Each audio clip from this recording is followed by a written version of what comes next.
omukulu Balunya ali kusajja na promota naye ali wano okuteekawo eddoboozi okutugumya okulaga nti ne Promoters Association nayo erina kutambula kannaginagi paka ku ssaawa esembayo. Experience alina y'amaanyi, expertise alina y'amaanyi, n'obumanyirivu alina bw'amaanyi. Obalunya kusansakula n'ekiko y'otaala. Mukulu Pastor Wilson Bugembe essaawa yakakati akava mu lulumya kamiri abamusabira okusaala era abasharinze ebintu bingi nnyo in depth. Kamiri naye amusabye ajja mu ddoboozi lye era bamulabye omusumba Bugembe kyenkamu abamulabye okuza kamiri era naye message agirina era tezamubuuliza akubuuza ekigenda mu maaso. Big events era tumumanyi okituukidde wano. Jackie ali ku family ya big events.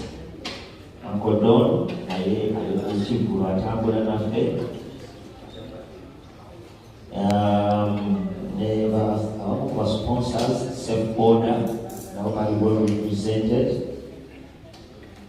Then Senior Presidential Advisor, Sister Wafe, one of our Wafe, Mami full figure, naye alikaze okurepresenting side ya office.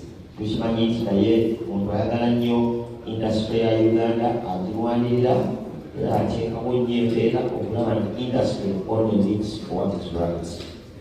So without further ado, let us get this underway. But that's our kutandika the president omukulu Mwami Jemba. Akokekiratuuse nakoketusanise kulabako. Banange akoketi ono mbadde nsaba mukubireko mu ngalo. Olunaku olwokutaano akoketi yalaba obuvunaanyizibwa bw'amaanyi nnyo ekisembayo. Twatula naye mu board meeting n'ateekawo a level of concern embadde maze ebbanga nga siraba. Si nti yasinga okwagala omuyimbi, si nti yasinga okwagala omutegesi, naye ku lw'obulungi bw'embeera bw'ebivulu mu Uganda Ankoketi yatambula naffe kannaginagi decisions zonna zekulaba ezigenda okutambula okuva ku lunaku olwo paka ku esembayo. Omukulu oyo Ankoketi yateekamu omukono gw'amaanyi nnyo. Abandi tebaali mu boodi sobayinza okutamanya bintu bino. Ankoketi, thank you so much.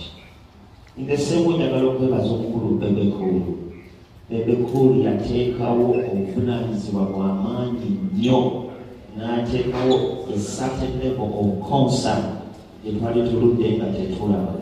Bebe Cool wonna w'oli tukwebaza nnyo. Thank you so much. Kale mbadde saba tutandike n'omukulu President wa Uganda Musician Superstar Association omukulu Jemba atubuulire guidance w'ebintu okuba y'eddoboozi ya Chameleone essaawa ya kakati. Amujemba.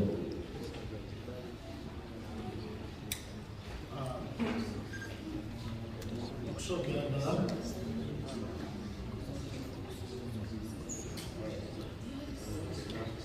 a small bit of correction. Thank you very much, Bufiga. Bufiga nsijukiza nti omusobola yatwadde esaala nazo tunatandika conference. Asale ayikutonda kwebaza olwa conference eno press conference kugikwasa kugimusanga bulungi olw'okutegeeza nze Mulangira Jemba Joseph Kiweewa ndi wano olwa Dr. Joseph Chameleone oba Mwini Joseph Muyanja.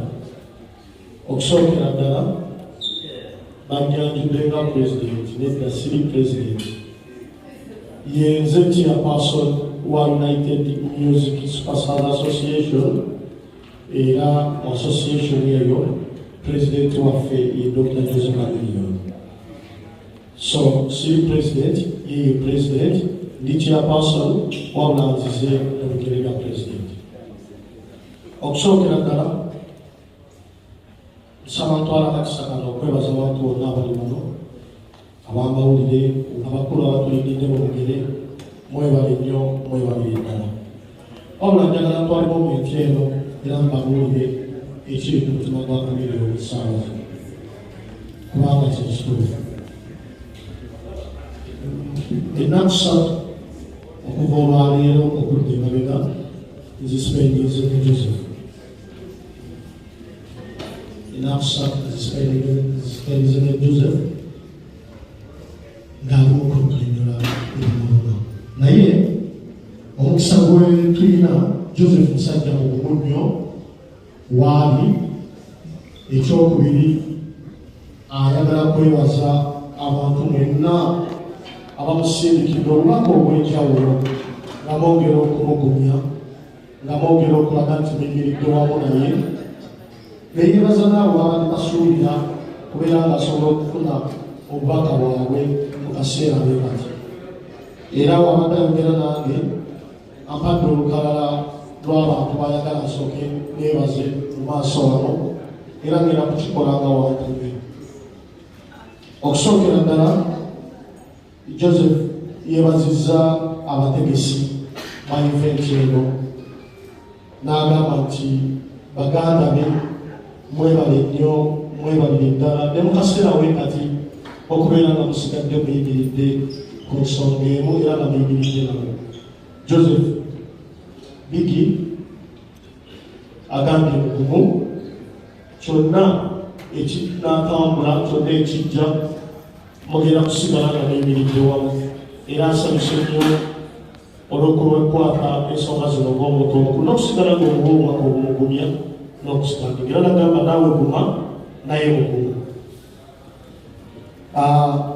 Ntwala omukisa guno okutegeeza Prime Minister Honorable Nabbanja nti mutabani we Joseph akusindikidde obubaka buno.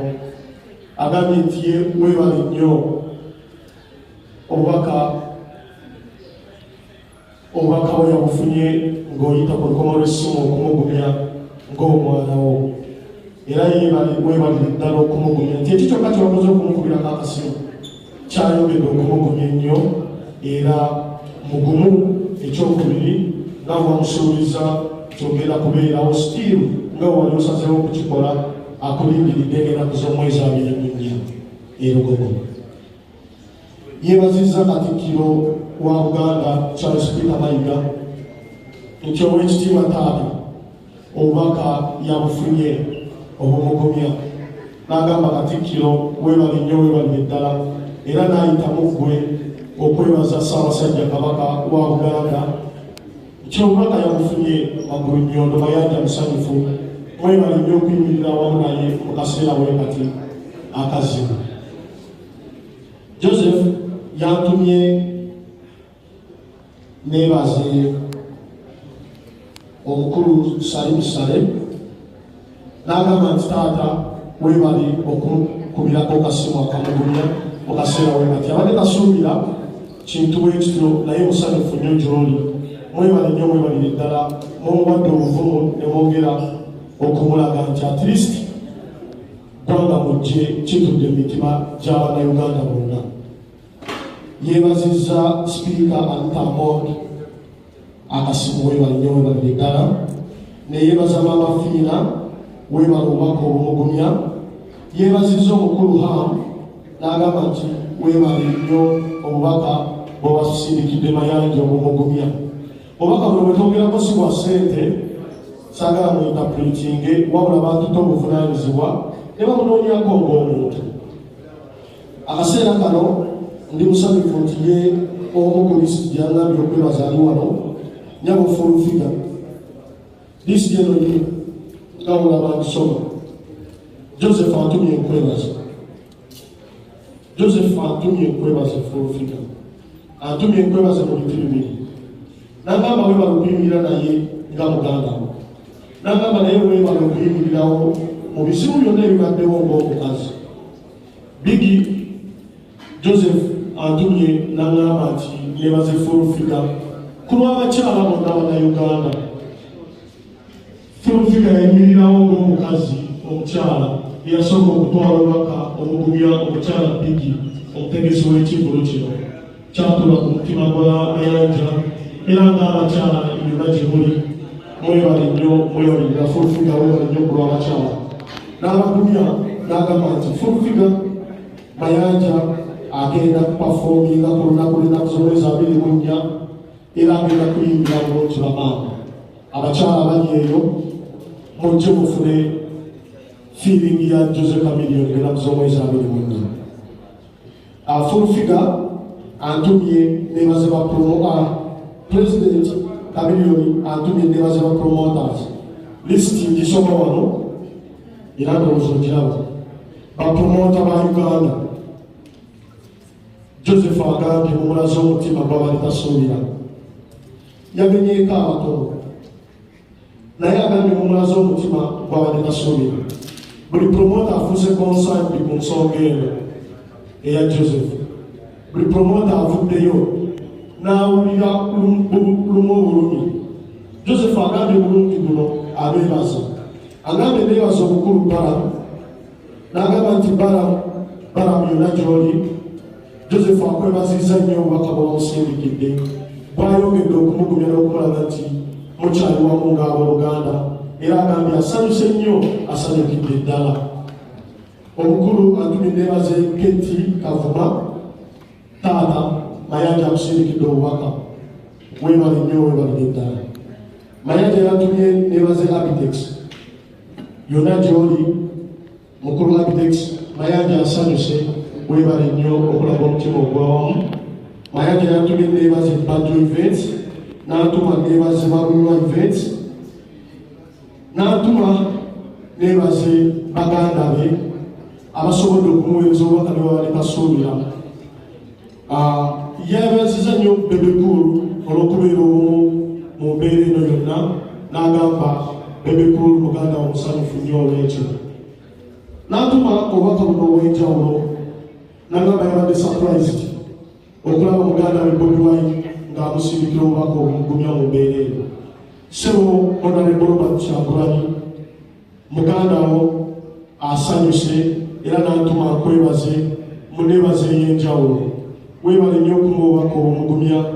Agambye aliso strong nti era omumanyi bulungi agenda kupafominga ng'ennaku z'omwezi 24 era agenda kusanyusa Bannayuganda. Obukulu yantumye neebaze ba ambassadors ab'enjawulo abakubiddeko okumugumya. N'antuma neebaze Uganda Airlines mwebale nnyo mwebalire ddala obubaka butuuse.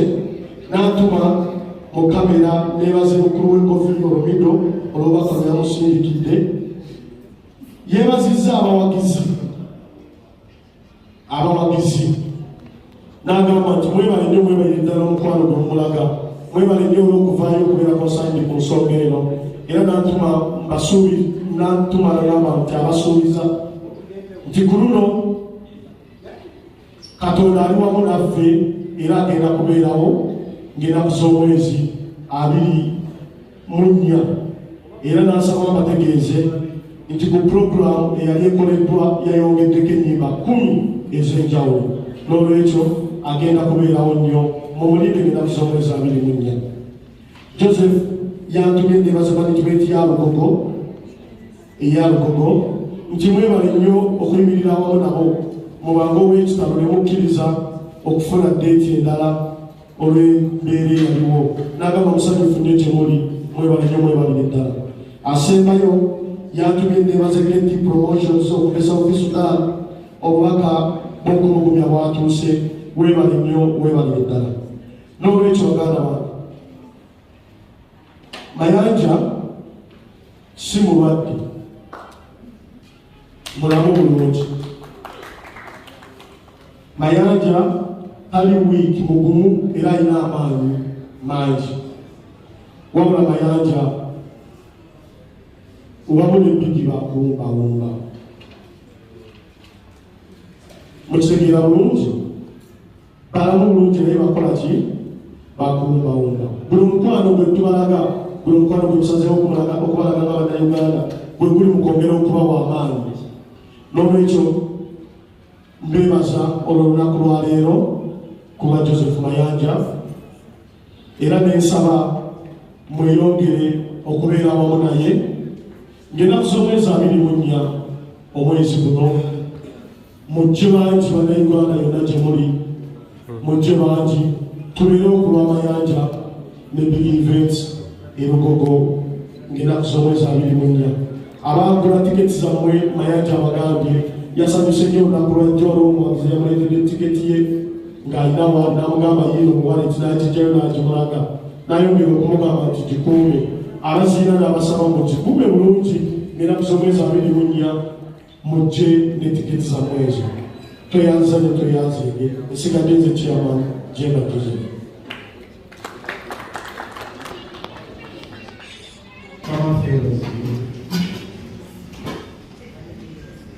Leero tugenda okulaba kutakita Chameleone muganda wange okumulizaamu amaanyi n'okumukuma ndowooza nyambye ebintu bibiri ekisooka ekimuluma ye muntu eyayinza akasente ke ak'ekinaku n'afuna akatiketi ke yagati yalaba abaali bayingidde ng'alabika oli asondedde ebbanga alabe ku Chameleone n'agamba akumya abantu abo agenda bayimbira tiketi mu kikuumi. Ekyokulala nzegera kubasomera kyandikibwa kyasooka Chameleone abakkiriza mu Katonda amiina batazzeemu kukkiriza abakkiriza mu Katonda amiina.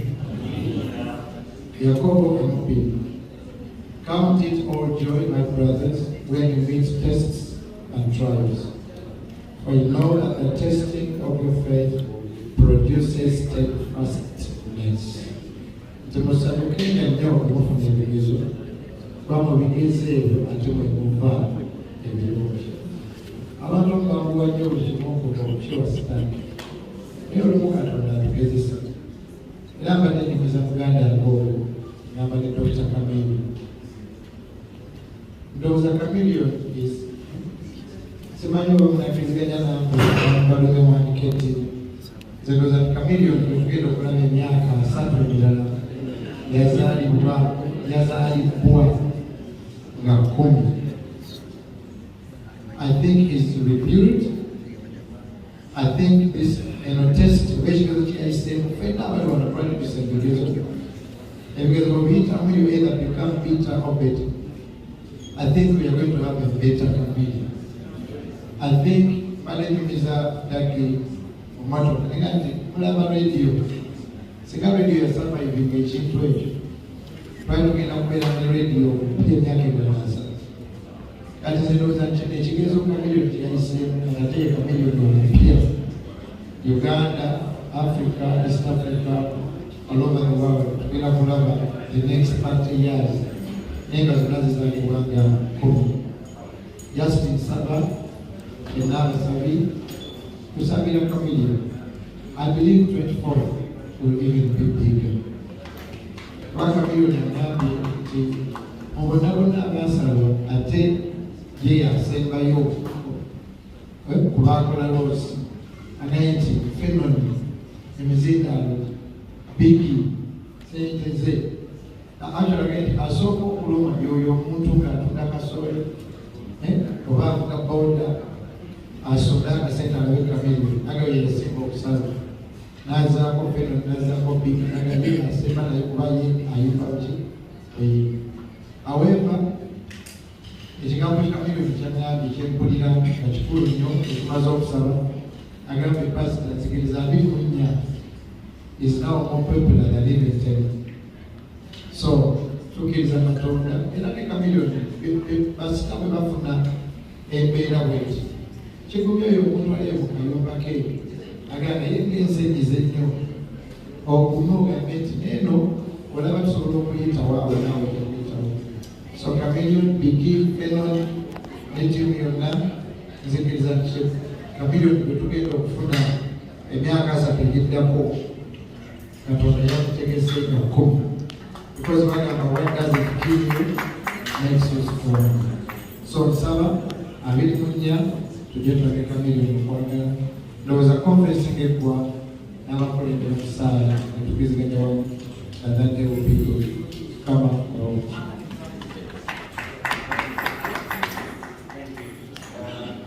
Okuva ku family of promoters.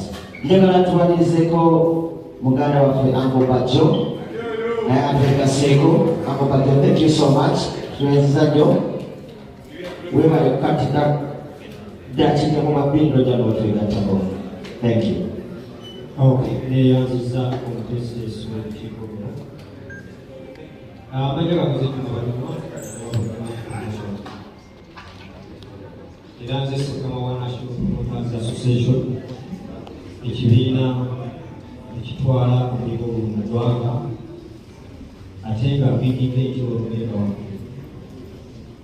Twanyolwa nnyo as National Promoters Association okulaba nti twafuna twayongera okufuna mu kibeerezo naye njagala mukiriza nti Katonda alina amagalo bingi abaayisa Bwakabaka. Watasinga emizindalo gye Chameleone aginyako n'akuba n'afa negimuku waliwo omwendo okugula Chameleone.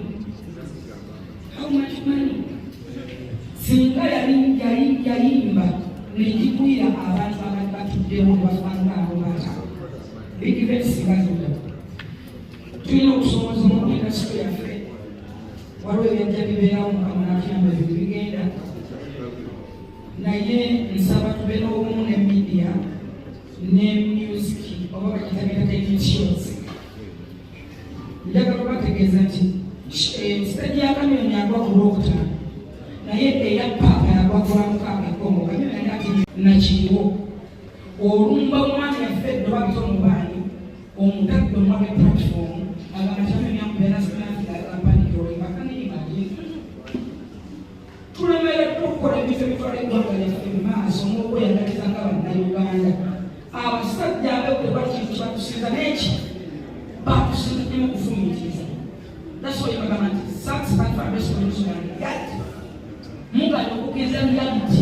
Abantu ne batunayimba emitwalo n'emitwalo byagenda kuba Chameleone ndongo nkiddamu ne bwe tunayimba kati nze nayimbako era nnyimba nekisobola kukwatera kumanya nibanda spice yandeka yadde nakuba endongo nansiga nesikiza mwana osinga mumyaka naye yakuba endongo sisobakera kumanya neza kushiba. Naye waliwo omuntu olaba mazima, waliwo bagayi basatu Bebe Cool, Bobby Wine, Chameleone balina kukolera gye balina oba oyagala batala balina wakebisebakiina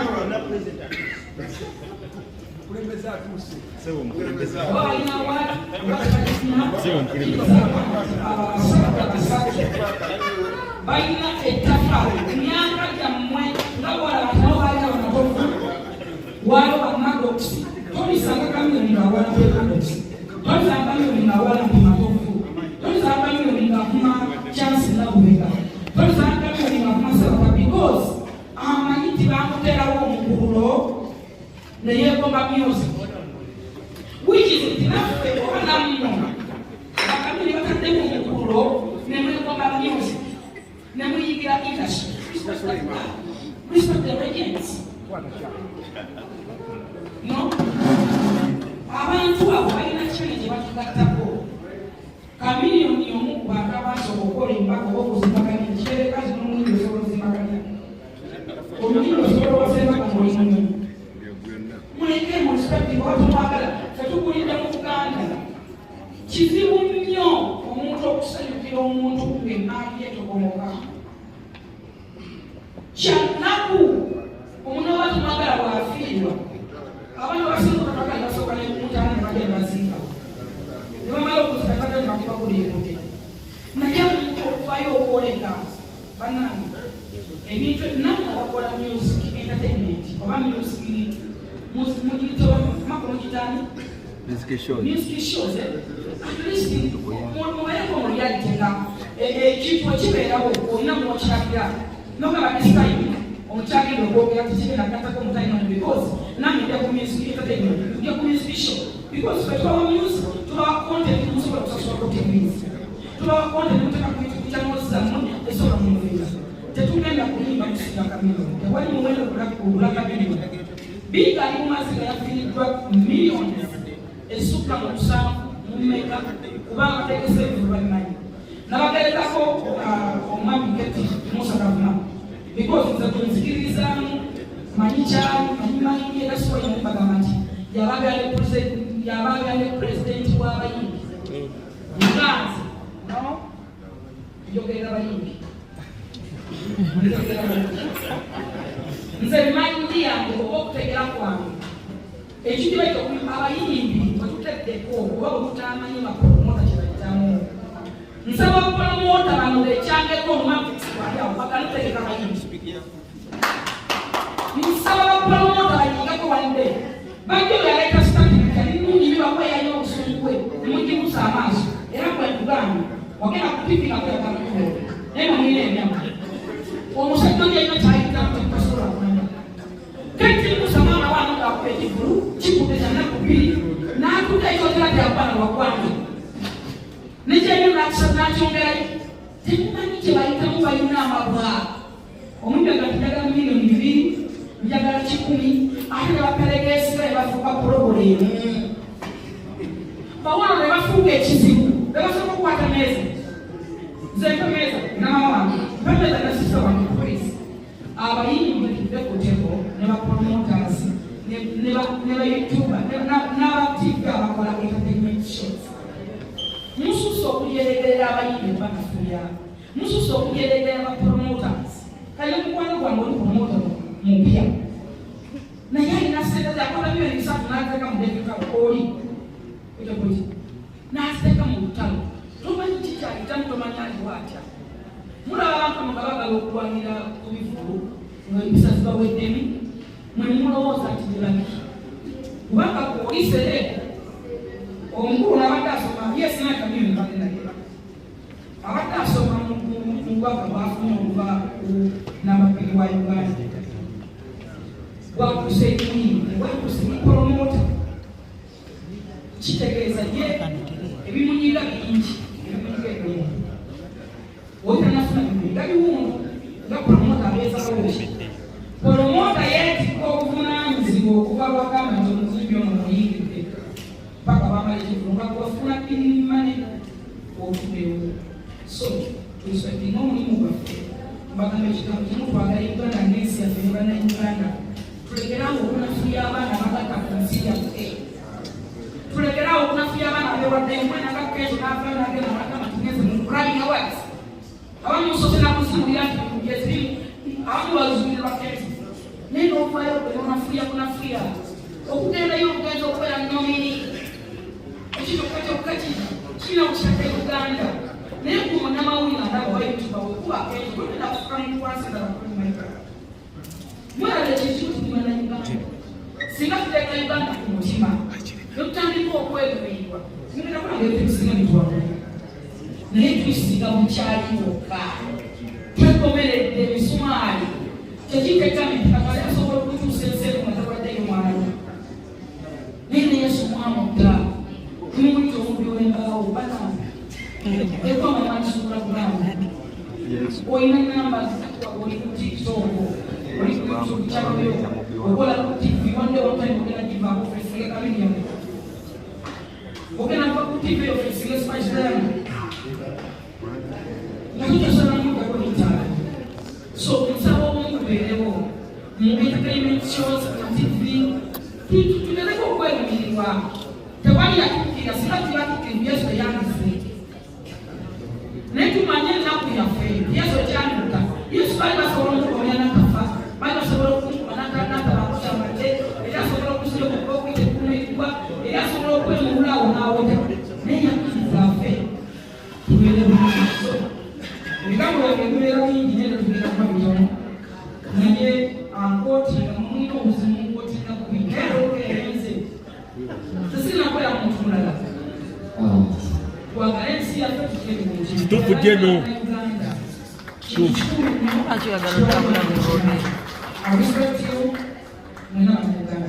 Yes, jeno.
Bagamba osanga ng'oli mu bigezo n'omufulana abantu promoto wa promoto wakati yeebuuza taina malo, taina ulaba excitement, akawa respect.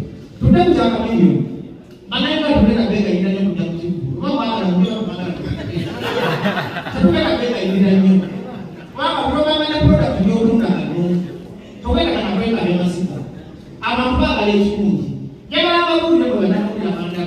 Watu ina hivi watu. Kabili na bega ikamwali wa kulenge ndio. Sawa kunywa ngano wa mbebe. Ndio bekunya hiyo mimi na jana ndo kama na sura hii. Jana hapa kuna abantu wale tunamapa mbavu. Nemukama na bantu tosula paka kwa bebe kulungana ba mwanamwe na bana kwa yasa kwa bana kwa bebe kulebe twisebe nenda bale kindiba wewe kukatima tosula kuimba kuimba sina katika kwa imba na imba bebe kulungana kuimba sina at least bwana kwa nje imba kama vile ndio na kwa imba la sio una kumesi kama kwa bidao sasa bebe na imba na uchiimba sisi leo kwa bana kwa respect na ngabo lakini kufu napa bayi bayi na nitaka kuona. Kwa kama tuwa wali promoter wana mimi no. Ndio usikaba hivi kwa ina content. Mokatoka mukopeke kekifu. No pisa sendo sonda wa hivi mlengo. Aika mwenye ngo tukako. Akusaba kama ile kama papi ni msangu. Ogende wa bebe ni nini na basi na kusabe 10. Ogende wa kesi ya fulani ni mwiba na fulani kwa ya kusabe 10. Mpira Mungu. Ogende wa fifa na iba. Ogende wa sakafana.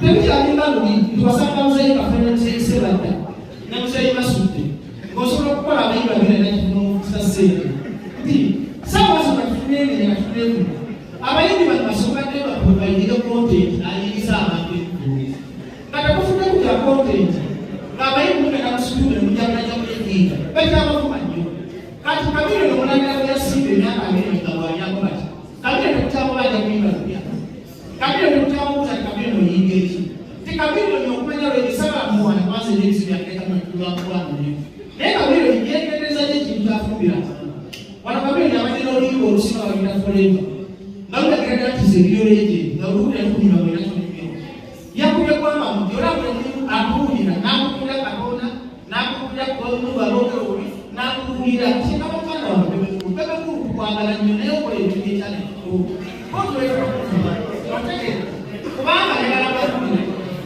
Jangan bakule bilamuri. Wanabela bamuke mafua. Tababali mangantu walio mwana bebe kuru ndaso. Bebe kuru fuma kusina na. Ne bebe kuru mumbuso kama ndibagia mkambe yendeleze. Ababa lokimba sababu kwa kile kile nyimba zana. Kwa sasa suruzigo munyaika kuni bondo bafi. Mwana ya nyimbo kusina ne penzi. I was going to find unukezo yesi. Yakuba kuru na kusako disuna. Ati kuisale Jerusalem sale. Teka utamizina. Sura kuna limara ngambe kusema nusu wa wiki ndio kega perspective ya leje ngoje kwa ndio kama ya kozo ya zao ni mambo ya siku na kuta music utamchukua mwana usana kwa ndodo ya limara na ngambe ona hiyo ni bali siku kwa ngambe yangu ni kumazi tinako uwezo wa mwana kuna na bo uwezo na yesi na tena yangu ndio kwa kwa ile sura ya sura kwa sana nasema alikuwa pasa kule sura sana na ndoto bila mlibaro ndio unakakani Newsroom ajinga kezo ya sasa kwa Afrika na sasa kwa kwa respect ka music tena sana kusale toka kuhiliza bana mtanya mlima sana leo mtu waipo mtu kate ndio asema utaka yekane kingi sana kusema hivi beba sasa ndio wasikate angalia ya iko ni masika katika kusema kwa yato ni kwa msaidio wanafunga sasa bafana nikazenda kumaliza kwa mazina sina baadhi sasa bafana na hiyo ni kwa msaidio ndani mbona baada ya kuelewa pia kufanya business sababu kusema sio patia sasa bafana ndio ni kwa msaidio nikimana ndio kwa na hiyo ndio ndio kufanya mambo yako hapo chimina msaidio sema kwa mdilo yeye na ujana music kuendeka huko kuyateka msaidio kwa mambo mazuri na msaidio kubi Nyama kumele serious, bado ni serious ndio uzungu. Bajjo pesa wachibochi. Hizo nyama kana ngeza sana. Abasikia abafumiza mukabeba. Bagenda kuva kumanga kwa mujja kundo ababa akonde kibali abisanye. Kale banyama tukaita ngomao. Banyama kumanga kola. Bebe kuru banyama kakimwa kachuru fiko sio sasa sura kidogo ni nyenge nyenge sana uzawa. Wasoro ndio nyama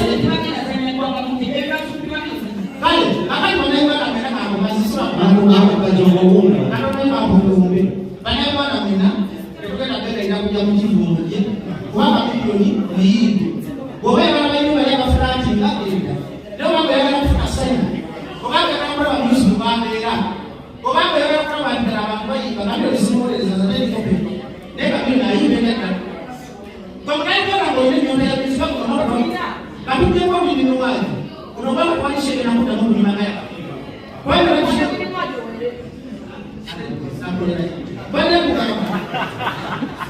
nga tujjako mirimu wange temugenda kuda kukola show yogera kutula wayibwa yetakasira bayinange yakabiri sigenda kwogera bingi naye kapuleta kubanga mujje tulimirwe tukomye entalo ku music industry tugenda kudamu tegenda ebintu okuva ku Easter nga national promoters twafulandinga ebivulu mwateredde abakoze ebyabakoze pulezidenti yasalawo n'agamba omusemanya okumala emyezi emeka twawumuzendo bamuzoba bigi wapromota yeisa bulungi mujja kutamukola ku bivulu by'abantu tutandakisa katereza music industry with all everything is possible.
Mami, Zamwe imelewa. Happy tax na mesala.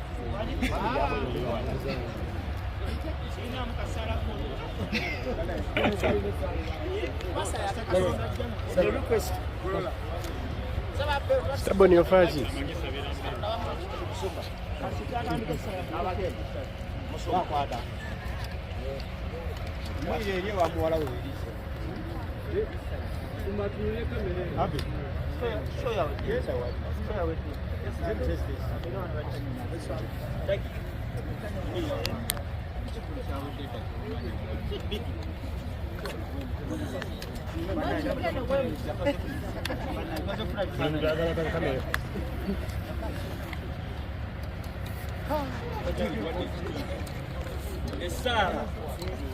Isaac go feed. What? Isaac.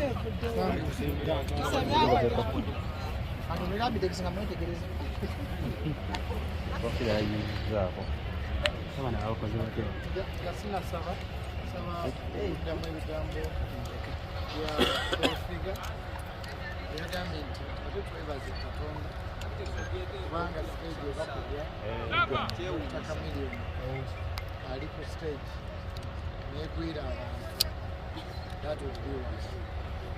So katonda yebaziwe that list mbuyaga yajja before what available waliya those abayinenga mukubira okutumanya oli awo kyandibadde kibimu eranzira mu bigambo bye mu kibimu baamu ekirungi oba mukkiriza era tulabye Keti tulabye Bajjo tulabye Balunya tulabye my brother president so nsaba katonda ekisookera ddala abaganda bagamba okubonaabona nti Chameleone gyalina mbadde naye buli muntu ayogera agamba nti mbadde naye abantu balamu so tuleme okweyisa nga abantu eyafa kubanga singa yafa gaziewasi eranziramu ebigambo nti olumu ate mu kigezo when you are tested ekigambo testimony kiva mu test you are tested then if you overcome you testify kakati nze ndowooza nti ate Chameleone owa 30 years katonda yamuzadde nga the next 30 years yenagambye nti oba oli awo singa maze radio yasimatuka ekizibu ekyo ate yandibadde brand new so I believe Chameleone was born, rebirthed, brand new Dr. Jose Chameleone.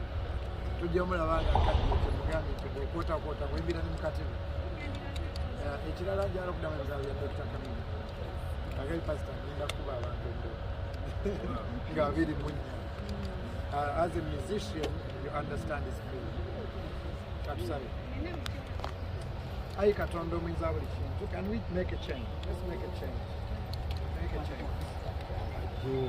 the chain is what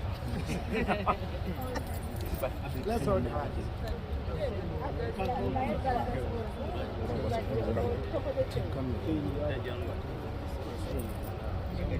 it's okay nayogera ku social media zange ngati katonda n'entalo zagabaazi kubanga singa ekyatuuka ku fenoni kyagwa ku muntu yenna asituka yeeyiya era katonda amanyi ti fenoni ekyo ajja kisobola akipima mukama era bayibuli gataleka kikemu kisukulumye ffe kyetusobola katonda akimanyi bigi nti ojja kisobola era tayinza kiwa mulala oba oliawo singa yakiwa omulala yandibadde amenyekera ddala n'atasitula katonda yamanya Dr. Chameleone ojja kisobola singa yakiwadde omuyimbi omuto asituka atambula atengerera that will be the last day so this I believe God gives his strongest battles, his toughest battles to his strongest soldiers. So let's pray.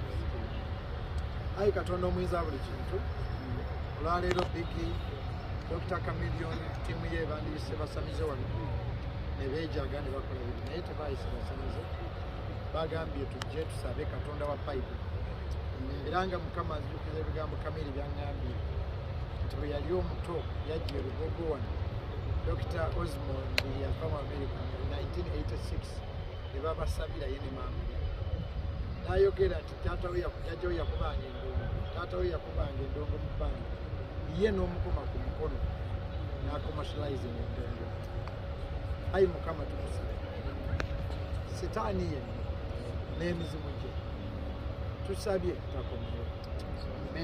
Era Mukama bakwesiga Bayibuli egamba balinga ng'olusozi Sayuuni.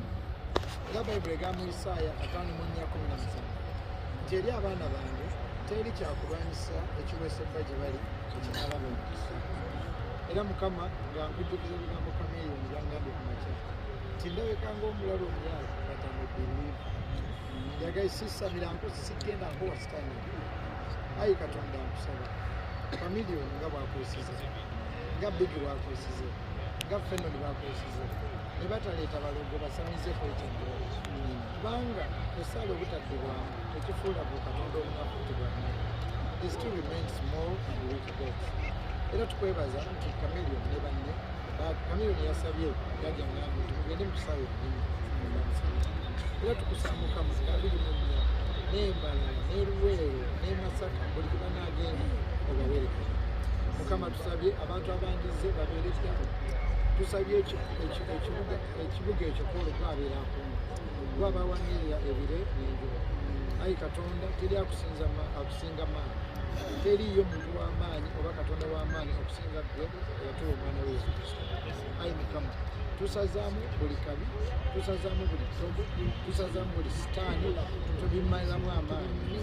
And we cover Dr. Chameleone, Biggie, Fenon, the Leon Island in the blood of Jesus. And we pray Mukama Katonda ojjukize Chameleone nti ne Argentina baagikuba omupiira ogwasooka naye yatwala ekikopo, ne Senegal baagikuba omupiira ogwasooka yatwala ekikopo. So the start doesn't matter. We pray for the great end. Era Mukama tusabye mu nnyumba ya Chameleone ono mwaka tuguzibula, tusabye omukisa, tusabidde 24th in Jesus mighty name. Amen.